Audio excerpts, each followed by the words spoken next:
সকালটা শুরু করবেন যেভাবে। প্রতিদিন একই সময়ে ঘুম থেকে উঠুন।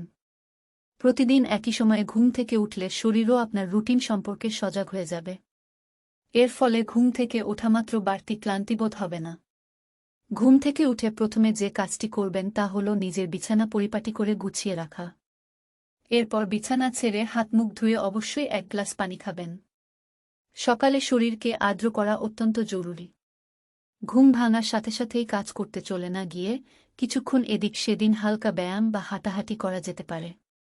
সকালে ঘুম ভাঙার পর কয়েক মিনিটের মেডিটেশন করার মাধ্যমে আপনি সারাদিনের কর্মকাণ্ড সম্পর্কে মনস্থির করতে পারেন। দিনের শুরুতে কাজের একটা তালিকা তৈরি করুন।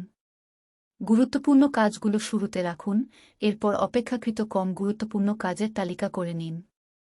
ঠান্ডা পানিতে গোসল করুন।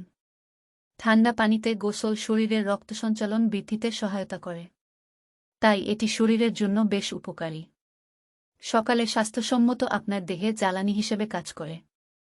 সুস্বাদু এবং প্রয়োজনীয় পুষ্টিতে সমৃদ্ধ নাস্তা খাওয়ার অভ্যাস করুন। এসবের বাইরেও আপনি আপনার নিজের মতো কিছু কাজ করে সকালটা শুরু করতে পারেন, যাতে করে আপনার সকালটা শুরু হয় প্রশান্তি ও ইতিবাচকতা দিয়ে। ভালো কাটুক আপনার প্রতিটি সকাল। ধন্যবাদ।